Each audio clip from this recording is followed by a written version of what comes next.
So hello everybody, my name is Paul. A lot of people have seen my videos on YouTube, but I also do a lot of postings on Facebook. And I write different texts and make commentaries about different subjects. And I've got myself in hot water with friends and non-friends alike by making comments on both sides of the aisle, so to speak. Because actually I am a political atheist, and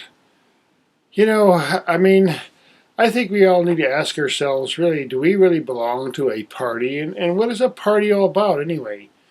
I mean, if you think about it, these parties have big fat books, and in that book there's a whole bunch of different little things that they agree on. It's called their platform. This is what we stand for. This is our, you know, and they both have it, and it's probably really, really long. I've never seen one, but it's probably like a lot of different things in it. Part A, B, C, D, and up to Z. And if you're an official diehard,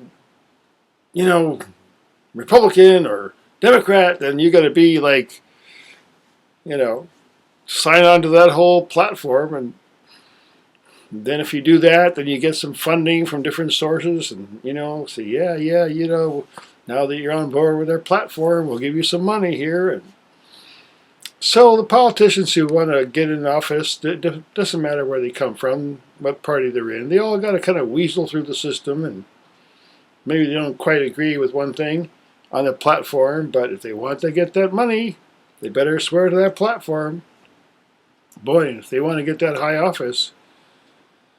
So it's really kind of a strange system, and I think if we all ask ourselves, well, who the heck are we? I mean, do I really subscribe to all these big, fat, long list of qualifications to be a liberal? And what is liberal anyway? I mean, think about it. Conservative. What are you conserving? Conserve what? Conserve money? That way, save money?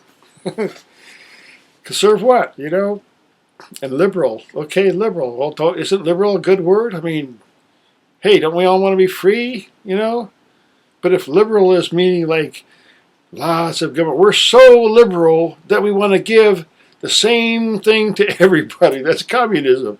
That's the ultimate of the liberal side. The ultimate of the conservative side is like, okay, screw everybody else, like, I don't care who like, I got mine, forget about you. So all of us human beings, we don't have, if we ask ourselves, do we really fall in line with all these divisions?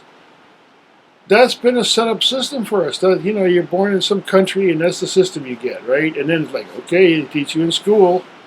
Yeah, well, this is how the whole system works. You got to decide, are you going to be the red people, or are you going to be the blue people? And then you think, well, what if I disagree with both of them? What if I like some issue on one side and some issue on another side? How can, So it's a strange world that we live in, and I just figure, okay, look, I can't deal with this. The drama. I mean, I watched a debate the other day, and I don't really watch much TV anymore, honestly, the last 3 years. And I saw the whole debate on a huge screen, big thing. I got the red one over there, and, it's Hillary, she's like, they got the blue background, but she's all red. She's like, see, I'm red. See, red. And the blue, like, okay, Trump's got a blue tie. See, I like blue people too, And it's such a weird world we live in. Like, wait a minute here. This is like, what kind of drama is this? After about 30 seconds, I thought, well, look, okay, time out. Go to your room. Go to your room, folks. This is like... These two people want to be president. And, I've been watching this show for about 45 years now. I was born in India. I came back when I was 14, and I thought, oh man, middle of the Vietnam War. Kennedy had been killed in 66, 67, and then, I had the Chicago riots with that whole Democratic convention. And I'm like, well, I don't know what the hell is this all about. I'm just a kid, They're all fighting and having riots. What's going on, And there it is, like, back and forth and back and forth. And you look at the policy, okay, regardless of who's been in office, the banks always win, the corporations always win. You know, it's like they don't really care who's in power. They just like, okay, yeah, you know, less taxes for us. Yeah, that's great. Let's have Republicans in power. But we want low wages, so let's get the, you know, it's like a manipulation. And there are people in power, you know, if think about it, if either one of us had a lot of money, just tons and tons of money, we could get up in the morning and say, okay, what are we going to do today? Okay,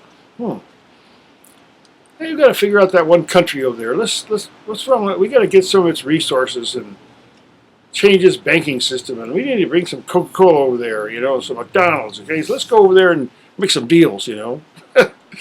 This is how these corporations work, and our you know government system that we have, you know, whatever it is, it's just kind of gotten perverted. So it's kind of like, okay, if you make a law that says, okay, it's legal to rob a bank, you just can't use a gun. You can go in there and, you know, use some other thing, but as long as you don't use a gun, you can rob a bank. I mean, it's almost like if they make the law and says it's legal. So, okay, it's legal to have these high-paid people go into the government office and say, you know, we really would like you to kind of be on board with us on this, you know, this thing here. So, you know, here's something, some incentive, you know, some money or whatever. And they have ways to deal. Okay, well, I want to find a way to give a lot of money to my senator, so I can't make it like, you know, obvious. So I got to make a little. Write this check to this corporation over here, and then they write a check over there, and then they write a check over here. Like they do that all the time. This is what they. Okay, it's written in the law. See, we make it legal so we can fool people. And a lot of people don't even understand how the banking system works. And if they did, like, they'd freak out. But as far as the politics, this is notes from a political atheist. I can't, like, okay, you go to a restaurant and say, okay, you got two things on the menu, it's this or that, and both of them smell bad. I mean, I'm sorry, I just can't, I can't choose. They both make me barf.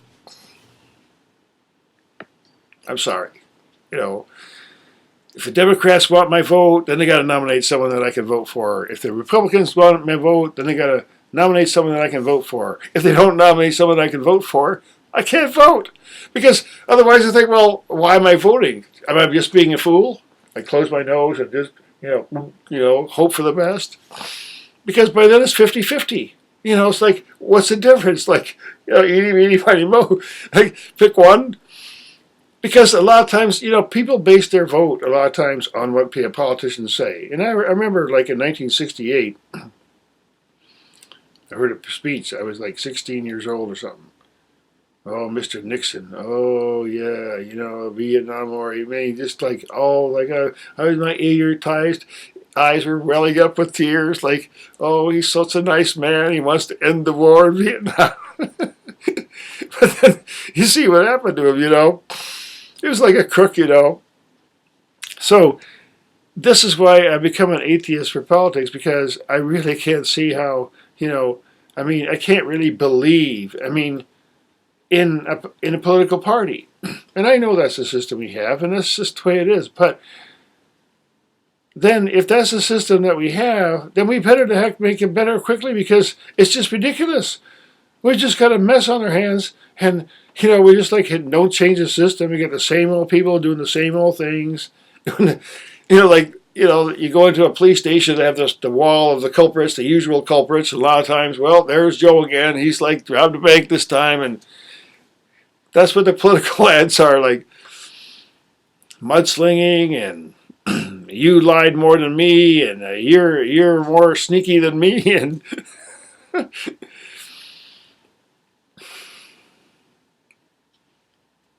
so I'm going to try to be on the side here and observe and put some humor out there, because honestly, the political situation is a catastrophe. I mean, we have to both say, wait a minute. All of us have to say, it's got to change. And if it doesn't change, it is a living train wreck. It is a slow train wreck, because it's, you know, these politicians fight. It's kind of like fighting over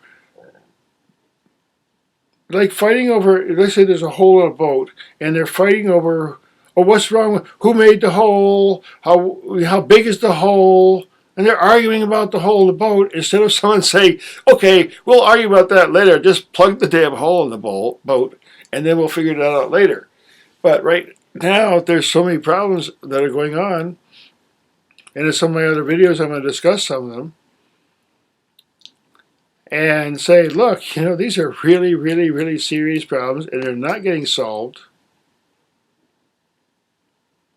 And time is running out. The politicians say, well, we'll just like go through the election cycle, and we'll just do it in the spring. Like, okay, we'll solve Fukushima in like 5 or 6 years, but we've got a few other things to do.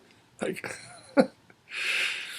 Maybe someday we'll build the infrastructure, but first we need to get this pharmaceutical bill passed, and we'll work on the infrastructure and the roads and all that later, after the election. So I have to be a political atheist and stand on the side and kind of like look at the 50-yard line and look and see, like, okay, they're going back and forth. They all do fouls. They're all trying to win. Back and forth on the football field. And it's so obvious to me in this particular election because, like, I voted for Obama. I thought, okay, well, great, new change. Give the guy a chance, and he speaks well, and whatever. What? It didn't help anything.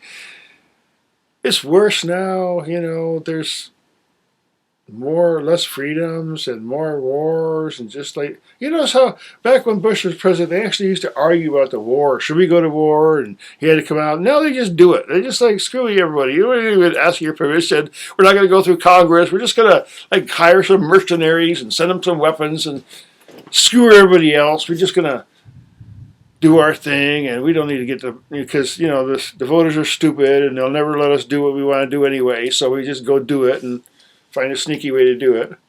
I mean, it's obvious. That's what they're doing.